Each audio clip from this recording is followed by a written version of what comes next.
¿Te cuesta escuchar? ¿Tenés un zumbido y sospechás que tus oídos están tapados? ¿Qué tengo que hacer? ¿Tengo que preocuparme? ¿Por qué se me tapan los oídos? ¿Y cómo se destapan estos oídos llenos de cera? ¿Puedo usar hisopos? ¿Hay sustancias que podemos usar en casa? ¿Qué dice la ciencia sobre la conoterapia?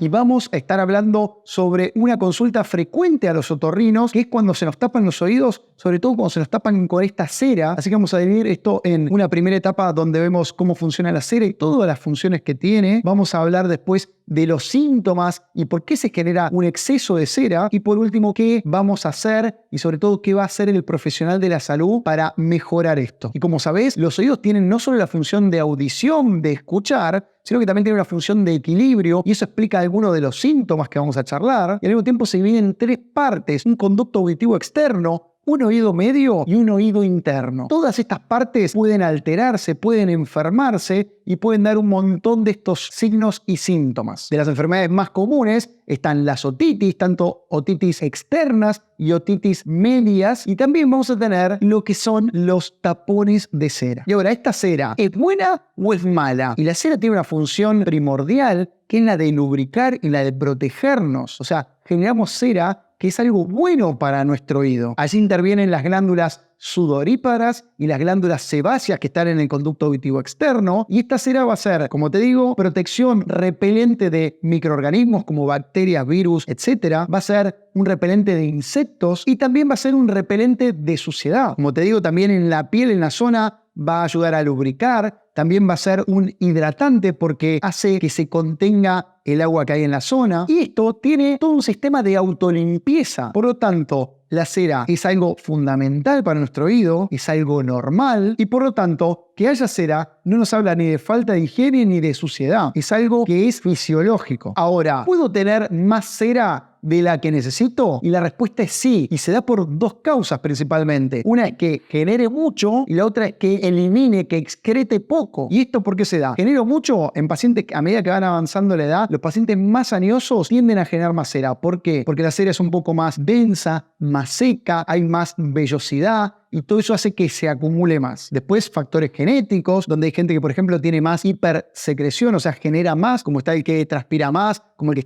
que tiene más saliva. Esto es algo genético también en muchos casos. Después va a depender un poco de la época del año y el lugar en donde uno habite o la actividad laboral. Por ejemplo, si hay más polvo, el oído responde generando más secreción, o sea, generando más cera. Con respecto a la excreción, o sea, la eliminación, puede pasar que, por ejemplo, tengamos un conducto auditivo externo muy tortuoso, o sea, con muchas curvas, y eso haga que sea más difícil eliminar esta cera, que se elimina como se va descamando la piel y todo eso se va yendo hacia la parte más externa del oído y se elimina. Otra cosa puede ser que justo el agujero, el meato, el final del conducto sea muy chico, o que, por ejemplo, tengamos mucha limpieza, o sea, pacientes que se limpian por demás, que utilizan hisopos, o que se pasan mucho el dedo, o que utilicen mucho tiempo auriculares. Eso también puede hacer que se elimine menos. ¿Y qué síntomas se pueden generar en el oído? Generalmente puede haber muchos síntomas donde está el dolor, donde puede haber un zumbido o lo que también se llama acúfenos tinnitus. Puede haber también mareos en algunos casos, pérdida parcial o total de la audición, escuchamos menos,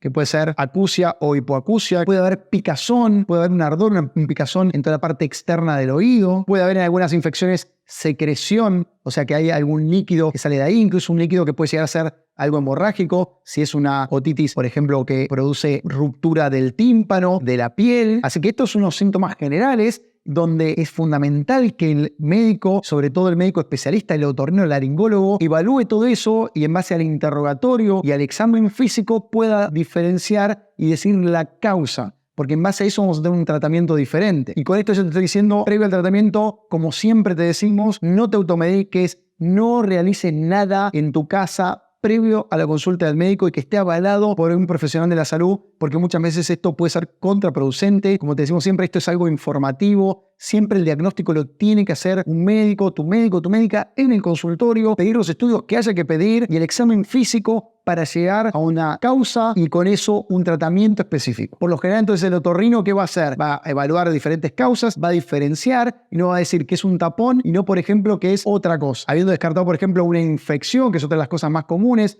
que lleven un antibiótico tanto vía oral y algunas gotas capaz en la parte local, va a centrarse en sacar ese tapón. Por lo general, o si es un tapón un poco más blando, que es un poco más húmedo, más blando, más viscoso, más claro, puede sacarlo aspirándolo o con algún tipo de pinza particular, o también puede pasar que sea un tapón mucho más duro, más oscuro, más compacto, por ejemplo, producto de los hisopos, y ese tapón puede sacarlo o con una cureta, que es algo que raspa, o a veces se puede dar algunas gotas para ablandarlo y después evaluar la forma de extracción. Como siempre, por eso también te digo, es fundamental que te revisen, porque si uno utiliza alguna de las sustancias que ahora vamos a hablar a continuación, pero que no habiendo descartado, por ejemplo, una ruptura de tímpano, vamos a estar haciendo más daño del que deberíamos. Por eso es fundamental que primero te revisen y después veremos si hay que dar alguna sustancia, alguna gota para aplicar en el oído. Y ahora sí, previo a decirte qué sustancias se pueden utilizar, te digo, nunca utilices hisopos por algunas cosas que te adelanté, pero sobre todo ¿por qué? Porque el hisopo primero puede generar enfermedades muy graves como ruptura de tímpano o peor aún, ruptura de todos los huesecillos que hay internos y dar daños irreparables, pérdida de la audición total y una pérdida irreversible. Así que no te pongas hisopos en el oído por la gravedad que puede traerte, las consecuencias graves que puede darte. Pero a su vez, además de los hisopos, hay gente que utiliza, peor aún, cualquier tipo de cuerpo extraño, viromes, lápices, los ganchitos clip de metal, así que eso ni hablar. Pero sin irnos a algo tan extremo, a veces el simple hecho de utilizar el hisopo hace que, como es tan grande, la cera la empujemos hacia el fondo y la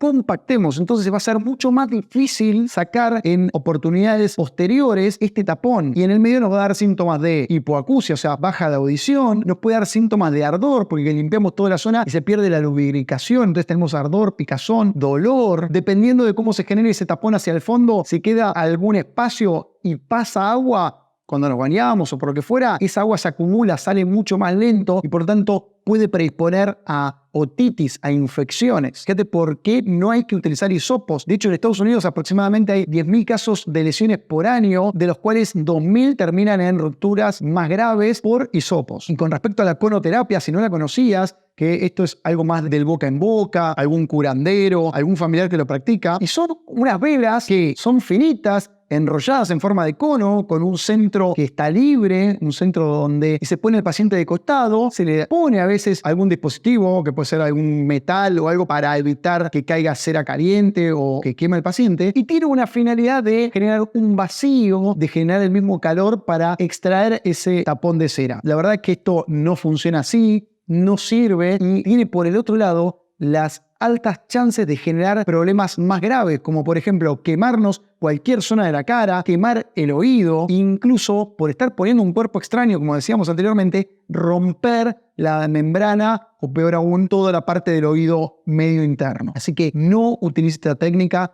no sirve y puede generar más daño que el tener un tapón de cera. Así que volviendo a lo que va a hacer tu médico, va a analizar, va a diagnosticar, te va a decir es un tapón y va a intentar sacarlo en el momento o va a darte algunas gotas para ablandarlo y después retirarlo. A veces utilizan, que es muy común también, utilizar una jeringa con una solución fisiológica con agua, que es lo que se llama el lavado óptico, y lo que va a hacer es poniendo el agua a una cierta presión muy controlada, por eso igualmente lo tiene que hacer un profesional de la salud. El agua va a ir por un costado de este tapón y va a arrastrar de atrás y hacia adelante este tapón. Pero hay que saber hacerlo, no es el método ideal porque igualmente el médico está a ciegas, pero sabiéndolo hacer, hay pocas chances de generar algún daño, pero eso déjalo para tu profesional de la salud. Y en casa, ¿qué se puede utilizar? Siempre hablándolo con un médico, vas a poder utilizar soluciones, por ejemplo, de 125 mililitros de agua con 5 gramos de sal, o alguna solución que tenga mitad de agua y mitad de peróxido de hidrógeno, o sea, solución de agua oxigenada al 3%, mitad y mitad.